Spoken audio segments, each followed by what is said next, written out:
Hi, ನಾನು Sandeep from tech in Kannada. ಎಲ್ರಿಗೂ ಇವತ್ತಿನ ಭಾನುವಾರದ ಟೆಕ್ ನ್ಯೂಸ್ಗೆ ಸ್ವಾಗತ. ಪ್ರತಿ ವಾರದಂತೆ ಈ ವಾರನೂ ಕೂಡ ಕೆಲವೊಂದು ಇಂಟ್ರೆಸ್ಟಿಂಗ್ ಟೆಕ್ ನ್ಯೂಸ್ ಎಲ್ಲ ಇದೆ. ಇವತ್ತಿನ ಮೊದಲ ಟೆಕ್ ನ್ಯೂಸ್ ಬಂದ್ಬಿಟ್ಟು ನಮ್ಮ ಇಸ್ರೋನವರು ನಮ್ಮ ದೇಶದ ಬಾರ್ಡರ್ ಸೆಕ್ಯೂರಿಟಿಗೆ ಅಂದ್ಬಿಟ್ಟು ಮುಂದಿನ 3 ವರ್ಷಗಳಲ್ಲಿ 100ರಿಂದ 150 ಸ್ಯಾಟಲೈಟ್ಗಳನ್ನು ಲಾಂಚ್ ಮಾಡ್ತಾರಂತೆ. ಈ ಸ್ಯಾಟಲೈಟ್ಗಳನ್ನ ಯೂಸ್ ಮಾಡಿಕೊಂಡು ಬಾರ್ಡರ್ನಲ್ಲಿ ಸರ್ವೆಲೆನ್ಸ್ ಮಾಡೋದಕ್ಕೆ ನಮಗೆ ತುಂಬ ಉಪಯೋಗ ಆಗುತ್ತೆ. ಇದು ನಮ್ಮ ದೇಶದಲ್ಲೇ ಮ್ಯಾನುಫ್ಯಾಕ್ಚರ್ ಆಗ್ತಿರುವಂಥ ಸ್ಯಾಟಲೈಟ್ಗಳು. 1999ನೇ ಇಸ್ವಿಯಲ್ಲಿ ಕಾರ್ಗಿಲ್ ಯುದ್ಧದ ಸಮಯದಲ್ಲಿ ನಮ್ಮ ಹತ್ರ ಈ ಸ್ಯಾಟಲೈಟ್ಗಳು ಇರಲಿಲ್ಲ. ನಾವು ಅಮೆರಿಕಾಗೆ ಸಹಾಯವನ್ನು ಕೇಳ್ತೀವಿ, ನಮಗೆ ನಿಮ್ಮದು ಸ್ಯಾಟಲೈಟನ್ನು ಕೊಡಿ ಅಂತ. ಕೊಡಲ್ಲ ಅವರಾದರೆ. ಯುದ್ಧಕ್ಕೋಸ್ಕರ ನೀವು ಯೂಸ್ ಮಾಡ್ತಾ ಇದ್ದೀರಾ, ಅದರಿಂದ ನಾವು ಸ್ಯಾಟಲೈಟ್ನ ಕೊಡಲ್ಲ ಅಂತಾರೆ. ಸೊ ನಂತರ ಇಸ್ರೋದವರೇ ಅದನ್ನು ಮ್ಯಾನುಫ್ಯಾಕ್ಚರ್ ಮಾಡಿ ಲಾಂಚ್ ಮಾಡ್ತಾರೆ. ಈಗ ಈ ರೀತಿ ಒಂದು ರೀತಿ ಸೆಕ್ಯೂರಿಟಿ ಪರ್ಪಸ್ಗೆ ನಮ್ಮ ಇಸ್ರೋ ಸ್ಯಾಟಲೈಟನ್ನೇ ನಮ್ಮ ದೇಶದ ಡಿಫೆನ್ಸ್ ಯೂಸ್ ಮಾಡ್ತಾ ಇದೆ. ಸೂಪರ್ ವಿಷಯ. ಅದಿನ್ನೂ ಸ್ಟ್ರಾಂಗ್ ಆಗುತ್ತೆ. ಮುಂದಿನ 3 ವರ್ಷಗಳಲ್ಲಿ ಈ 100-150 ಸ್ಯಾಟಲೈಟ್ಗಳು ಬಂದಮೇಲೆ ತುಂಬ ಪ್ರಿಸೈಸ್ ಆಗಿ ನಾವು ಸರ್ವೇಲೆನ್ಸನ್ನು ಮಾಡ್ಬೋದು ಅಂತ ಕಾಣುತ್ತೆ. ನೋಡೋಣ ಏನಾಗುತ್ತೆ ಅಂತ. ಇನ್ನು ಮುಂದಿನ ಟೆಕ್ ನ್ಯೂಸ್ ಬಂದ್ಬಿಟ್ಟು ರೀಸೆಂಟಾಗಿ ಬಂದಿರುವಂಥ ರಿಪೋರ್ಟ್ನ ಪ್ರಕಾರ ಇಷ್ಟು ದಿನ ಏನು ಸ್ಯಾಮ್ಸಂಗ್ ಮತ್ತು ಮೋಟೋ ಫೋನ್ಗಳಲ್ಲಿ ಡಿಫಾಲ್ಟ್ ಅಸಿಸ್ಟೆಂಟು ಜೆಮಿನೈ ಅಥವಾ ಗೂಗಲ್ ಅಸಿಸ್ಟೆಂಟ್ ಆಗಿರ್ತಿತ್ತು, ಅದನ್ನು ಪರ್ಪ್ಲೆಕ್ಸಿಟಿ AI ಅನ್ನುವಂಥ ಒಂದು ಸರ್ಚ್ ಎಂಜಿನ್ ಕಮ್ ಅಸಿಸ್ಟೆಂಟ್ ಇದೆ ಆಯಿತಾ, ಅದಕ್ಕೆ ಚೇಂಜ್ ಮಾಡೋ ಸಾಧ್ಯತೆ ಇದೆ ಅಂತ ಹೇಳಲಾಗ್ತಾ ಇದೆ ಆಯಿತಾ. ಮೋಸ್ಟ್ಲಿ ಈ ಪರ್ಪ್ಲೆಕ್ಸಿಟಿ AI ಅವರು ಒಳ್ಳೆ ದುಡ್ಡನ್ನು ಕೊಟ್ಟು ಮೋಟೋ ಮತ್ತು ಸ್ಯಾಮ್ಸಂಗ್ ಫೋನ್ಗಳಲ್ಲಿ ಚೇಂಜ್ ಮಾಡಿಸ್ಬೋದು ಆಯಿತಾ. ಇನ್ನೂ ಮಾತುಕತೆ ನಡೀತಾ ಇದೆಯಂತೆ. ಸೊ ಗೂಗಲ್ನವರು ಕೂಡ ತುಂಬ ದುಡ್ಡನ್ನು ಕೊಡ್ತಾರೆ ಈ ಸ್ಮಾರ್ಟ್ಫೋನ್ ಬ್ರ್ಯಾಂಡ್ಗಳಿಗೆ ಡಿಫಾಲ್ಟ್ ಅಸಿಸ್ಟೆಂಟ್ ಆಗಿ ಈ ಜೆಮಿನೈ ಮತ್ತು ಗೂಗಲ್ ಅಸಿಸ್ಟೆಂಟನ್ನೇ ಇಟ್ಕೊಳ್ಳೋದಕ್ಕೆ. ನೋಡೋಣ ಏನಾಗುತ್ತೆ ಅಂತ. ಹೌದು, ಈವನ್ ಪರ್ಪ್ಲೆಕ್ಸಿಟಿ AI ಕೂಡ ತುಂಬ ಚೆನ್ನಾಗಿದೆ. ಯಾವುದು ಬಂದರೂ ಏನು ತೊಂದರೆ ಇಲ್ಲ. ಇನ್ನು ಮುಂದಿನ ಟೆಕ್ ನ್ಯೂಸ್ ಬಂದ್ಬಿಟ್ಟು ನಮ್ಮ ದೇಶದ ರೋಡ್ನಲ್ಲಿ ಸೈಬರ್ ಟ್ರಕ್ ಕಾಣಿಸ್ಕೊಂಡಿದೆ. ಮುಂಬೈನಲ್ಲಿ ಒಂದು ಟೋ ಟ್ರಕ್ ಮೇಲೆ ಈ ಸೈಬರ್ ಟ್ರಕ್ಕನ್ನು ಇಟ್ಟು ಕರ್ಕೊಂಡು ಹೋಗ್ತಿರುವಂಥ ಒಂದು ಫೋಟೋ ದುಬೈಯಿಂದ ತೊಗೊಂಬಂದಿರೋದು ಅಂತ ಹೇಳಲಾಗ್ತಾ ಇದೆ.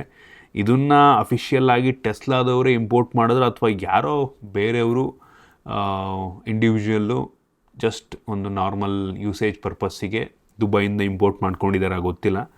ಒಟ್ನಲ್ಲಿ ನಮ್ಮ ದೇಶದ ರೋಡಲ್ಲಿ ಸೈಬರ್ ಟ್ರಕ್ಕನ್ನು ಕೂಡ ನೋಡೋಂಗಾಯಿತು.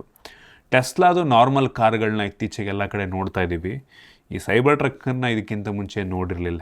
ಇನ್ನು ಮುಂದಿನ ಟೆಕ್ ನ್ಯೂಸ್ ಬಂದ್ಬಿಟ್ಟು ನಮ್ಮ ಗೌರ್ನಮೆಂಟ್ನವರು ಟ್ಯಾಕ್ಸ್ ಹಾಕೋದಕ್ಕೆ ಇನ್ನೊಂದು ಹೊಸ ದಾರಿಯನ್ನು ಕಂಡುಕೊಂಡಿದ್ದಾರೆ. ಆದರೆ ಇದು ನಾರ್ಮಲ್ ಜನಗಳಿಗಲ್ಲ ಆಯಿತಾ. ಏನಕ್ಕೆ ಅಂದರೆ ಲಕ್ಸುರಿ ಐಟಮನ್ನು ಪರ್ಚೇಸ್ ಮಾಡುವಂಥ ಜನರಿಗೆ. ಸೊ ನೀವೇನಾದರೂ 10 ಲಕ್ಷ ರೂಪಾಯಿಗಿಂತ ಹೆಚ್ಚು ಬೆಲೆ ಬಾಳುವಂಥ ಯಾವುದಾದ್ರೂ ಒಂದು ಲಕ್ಸುರಿ ಐಟಮನ್ನು ಪರ್ಚೇಸ್ ಮಾಡಿದ್ರೆ, ವಾಚ್ ಆಗಿರ್ಬೋದು ಅಥವಾ ಏನಾದರೂ ಒಂದು ಆರ್ಟ್ ಆಗಿರ್ಬೋದು, ಬ್ಯಾಗ್ಸು, ಸ್ಪೋರ್ಟ್ಸ್ ವೇರ್, ಈ ರೀತಿ ಯಾವುದೇ ಒಂದು ವಸ್ತು 10 ಲಕ್ಷದ ಮೇಲಿದ್ದರೆ ಅದು ಲಕ್ಸುರಿ ಐಟಮ್ ಆಗಿದ್ದರೆ 1% TCS ಅನ್ನು ಟ್ಯಾಕ್ಸ್ ಕಲೆಕ್ಟೆಡ್ ಎಟ್ ಸೋರ್ಸ್ ನಂಗೆ ಅನ್ನಿಸ್ದಂಗೆ.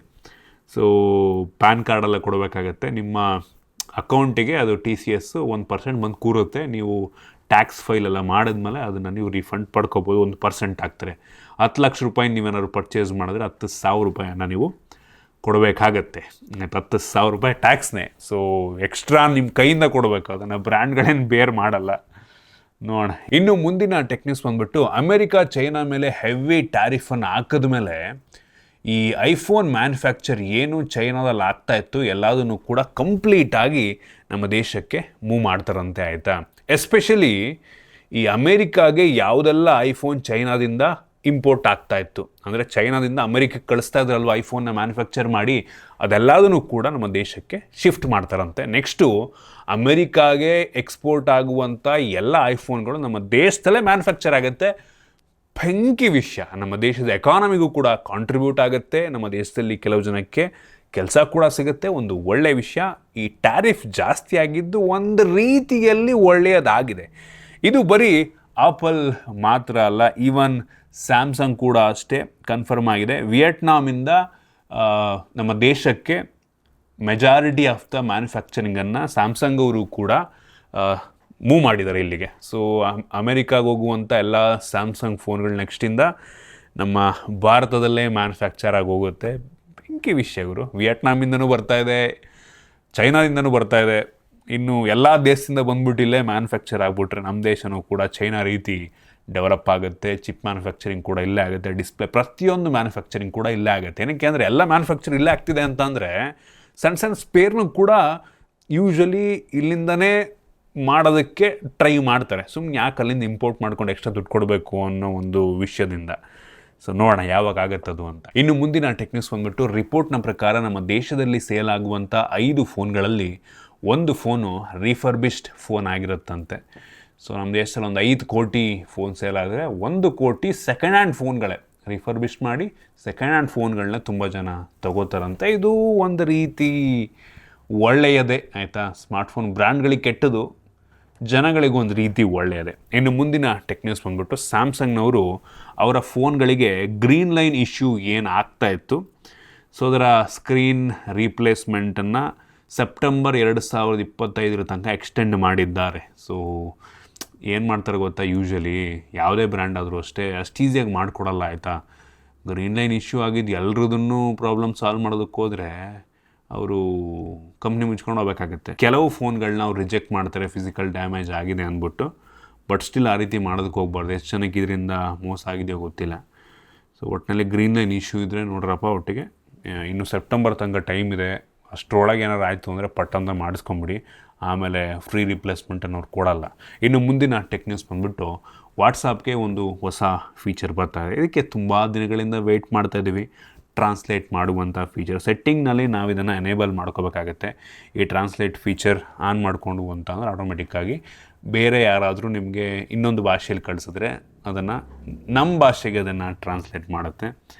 ಸೂಪರ್ ವಿಷಯ. ಇನ್ನು ಮುಂದಿನ ಟೆಕ್ನಿಕ್ಸ್ ಬಂದ್ಬಿಟ್ಟು iPhone 17 ಏರಿಂದು ಥಿಕ್ನೆಸ್ಸನ್ನು ಕಂಪೇರ್ ಮಾಡಿದರೆ ನಾನು ನಿಮಗೆ ತೋರಿಸ್ತಾ ಇದ್ದೀನಿ. ಸೊ iPhone 17 ಎಷ್ಟು ತಿನ್ನಾಗಿರುತ್ತೆ ಅಂತ ಅಂದರೆ ಲಿಟ್ರಲಿ ಆ ಒಂದು ಏನು ಪವರ್ ಬಟನ್ ಇರುತ್ತಲ್ವ ಅಷ್ಟೇ ತಿನ್ನಾಗಿರುವಂಥ ಫೋನ್ ಅಂತ ಅನ್ನಿಸ್ತಾ ಇದೆ. ಹೆವಿ ಯುನೀಕ್ ಡಿಸೈನು ಆಯಿತಾ. ಕೇವಲ 5.5 mm ಥಿಕ್ನೆಸ್ ಅಂತ ಅಂದರೆ ಅನ್ಬಿಲೀವಬಲ್ ಅಂತ ಹೇಳೋಕ್ಕೆ ಇಷ್ಟಪಡ್ತೀನಿ. ನೋಡೋಣ, ಮೋಸ್ಟ್ಲಿ ನೆಕ್ಸ್ಟು ಎಲ್ಲ ಫೋನ್ಗಳು ಕೂಡ ತಿನ್ನಾಗ್ತವೆ ಬರ್ತಾ. ಇನ್ನು ಮುಂದಿನ ಟೆಕ್ನಿಕ್ಸ್ ಬಂದ್ಬಿಟ್ಟು ಮೋಟೋದವರು ಮೋಟೋ ಟ್ಯಾಗನ್ನು ಲಾಂಚ್ ಮಾಡಿದ್ದಾರೆ. ಸೊ ಸ್ಯಾಮ್ಸಂಗ್ ಅವ್ರದ್ದು ಟ್ಯಾಗ್ ಇದೆ, ಆಪಲ್ನವ್ರದ್ದು ಏರ್ ಟ್ಯಾಗ್ ಇದೆ ಅಲ್ವಾ. ಸೊ ಆ ರೀತಿ ಮೋಟೋ ಟ್ಯಾಗ್ ಅಂತ, ಇದು ಬ್ಲೂಟೂತ್ 5.4 ಪವರ್ಡು, IP67 ರೇಟಿಂಗ್ ಅಂತೆ, 2299 ರೂಪಾಯಿಗೆ ಲಾಂಚ್ ಮಾಡಿದ್ದಾರೆ. ಇದು ಗೂಗಲ್ ಫೈಂಡ್ ಮೈ ಡಿವೈಸ್ ಅಪ್ಲಿಕೇಶನಲ್ಲೂ ಕೂಡ ಕೆಲಸವನ್ನು ಮಾಡುತ್ತಂತೆ. ಸೊ 1 ವರ್ಷ ಬ್ಯಾಟ್ರಿ ಲೈಫೆಲ್ಲ ಇದೆಯಂತೆ. ಬೆಲೆ ಸ್ವಲ್ಪ ಜಾಸ್ತಿ, ಜಿಯೋದವರು ಇದಕ್ಕಿಂತ ಕಡಿಮೆಗೆ ಇನ್ನೂ ಲಾಂಚ್ ಮಾಡಿದ್ದಾರೆ. ಚೈನಾದಲ್ಲಿ ಇವೆಲ್ಲ 300-400 ರೂಪಾಯಿಗೆ ಸಿಗ್ತವೆ. ಇನ್ನು ಮುಂದಿನ ಟೆಕ್ನಿಕ್ಸ್ ಬಂದ್ಬಿಟ್ಟು CMF ಅವರು CMF ಫೋನ್ 2 Pro ಅಂತ ಒಂದು ಹೊಸ ಫೋನ್ ಲಾಂಚ್ ಮಾಡ್ತಾ ಇದ್ದಾರೆ. ಸೋಮವಾರ ನಾಳೆ ಲಾಂಚ್ ಆಗುತ್ತೆ. ನನ್ನೊಂದು ಅನ್ಬಾಕ್ಸಿಂಗ್ ವೀಡಿಯೋ ಬರುತ್ತೆ, ಸೊ ಮಿಸ್ ಮಾಡಿಬಿಡಿ ನೋಡಿ. ಫೋನ್ ಒಂದು ಲೆವೆಲಿಗೆ ಚೆನ್ನಾಗಿದೆ. AMOLED ಡಿಸ್ಪ್ಲೇ, ಡೈಮೆನ್ಸಿಟಿ 7300 ಹೇಳ್ತೀನಿ ನಾಳೆ ಫುಲ್ ಸ್ಪೆಸಿಫಿಕೇಷನ್ನ. ಬಟ್ ಯುನೀಕ್ ಫೋನ್ ಅಂತೀನಿ. ಇನ್ನು ಮುಂದಿನ ಟೆಕ್ನಿಕ್ಸ್ ಬಂದ್ಬಿಟ್ಟು OnePlus ಅವರು ಚೈನಾದಲ್ಲಿ OnePlus 13T ಲಾಂಚ್ ಮಾಡಿದ್ದಾರೆ. ಫೋನ್ ನೋಡೋಕೆ ಮಾತ್ರ ಸೂಪರ್ ಆಗಿದೆ ಆಯಿತಾ. ತುಂಬ ಒಂದು ರೀತಿ ಶಾರ್ಪ್ ಎಡ್ಜಸ್ಸು ಎಲ್ಲ ಕಡೆ ಡಿಫ್ರೆಂಟ್ ಆಗಿದೆ. ಇದರಲ್ಲಿ ನಮಗೆ ಸ್ನ್ಯಾಪ್ಡ್ರ್ಯಾಗನ್ 8L8 ಚಿಪ್ಪು, 50+50 MP ಕ್ಯಾಮ್ರಾ, ಇನ್ ಡಿಸ್ಪ್ಲೇ ಫಿಂಗರ್ ಪ್ರಿಂಟ್ ಸೆನ್ಸಾರು, 39,813 ರೂಪಾಯಿಗೆ ಲಾಂಚ್ ಮಾಡಿದ್ದಾರೆ. 40,000 ರೂಪಾಯಿಗೆ ಲಾಂಚ್ ಮಾಡಿದ್ದಾರೆ. ಸೂಪರ್ ವಿಷಯ ಗುರು. ವಿತ್ 8L8 ಅನ್ಬಿಲೀವಬಲ್ ಗುರು. ನಮ್ಮ ದೇಶದಲ್ಲಿ ಲಾಂಚ್ ಆಗ್ಬಿಡ್ತು ಅಂದರೆ 8L8 ಜೊತೆಗೆ ಕ್ರೇಜ್ 40,000 ರೂಪಾಯಿಗೆ ಅಪ್ಪ ಅಲ್ಟಿ. ಇನ್ನು ಮುಂದಿನ ಮತ್ತು ಕೊನೆಯ ಟೆಕ್ನಿಕ್ಸ್ ಬಂದ್ಬಿಟ್ಟು ಮೋಟೋದವರು ಎಡ್ಜ್ 60 ಪ್ರೋನ ಲಾಂಚ್ ಮಾಡ್ತಾ ಇದ್ದಾರೆ. ಸೊ ಇದು ನಂಗೆ ಅನ್ನಿಸ್ದಂಗೆ ಒಂದು 30,000 ರೇಂಜಲ್ಲಿ ಲಾಂಚ್ ಆಗಬಹುದಾದಂಥ ಸ್ಮಾರ್ಟ್ಫೋನು. ಇದರಲ್ಲಿ ಡೈಮೆನ್ಸಿಟಿ 8350 ಎಕ್ಸ್ಟ್ರೀಮ್ ಪ್ರೊಸೆಸರ್ ಇರುತ್ತಂತೆ ಆಯಿತಾ.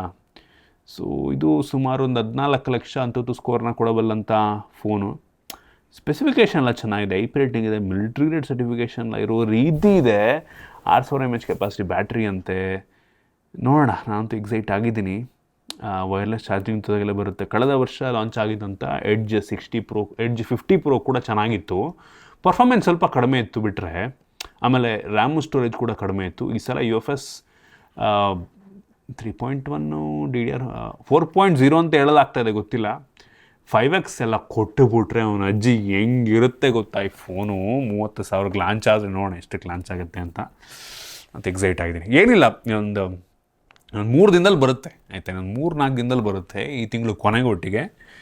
ಸೊ ನೋಡೋಣ ಎಷ್ಟು ಲಾಂಚ್ ಮಾಡ್ತಾರೆ ಅಂತ. ಇದಿಷ್ಟು ಇವತ್ತಿನ ಟೆಕ್ ನ್ಯೂಸ್. ಐ ಹೋಪ್ ನಿಮಗೆ ಇವತ್ತಿನ ಟೆಕ್ ನ್ಯೂಸಲ್ಲಿ ಕೆಲವೊಂದು ಹೊಸ ವಿಷಯ ಸಿಕ್ಕಿದೆ ಅಂತ ಅನ್ಕೋತೀನಿ. ಇಷ್ಟ ಆಗಿದ್ರೆ ಲೈಕ್ ಮಾಡಿ, ಶೇರ್ ಮಾಡಿ. ಇದೇ ರೀತಿ ನಮ್ಮ ಬೇರೆ ಬೇರೆ ವೀಡಿಯೋಗಳಿಗೆ ನಮ್ಮ tech in Kannada YouTube channel subscribe ಮಾಡ್ಕೊಂಡಿಲ್ಲ ಅಂದರೆ ಈಗಲೇ ಸಬ್ಸ್ಕ್ರೈಬ್ ಮಾಡ್ಕೊಳ್ಳಿ ಮತ್ತು ಬೆಲ್ ಐಕಾನ್ ಕೂಡ ಕ್ಲಿಕ್ ಮಾಡ್ಬೋದು. ಸಿಗೋಣ ಮತ್ತೆ ಮುಂದಿನ ವೀಡಿಯೋದಲ್ಲಿ.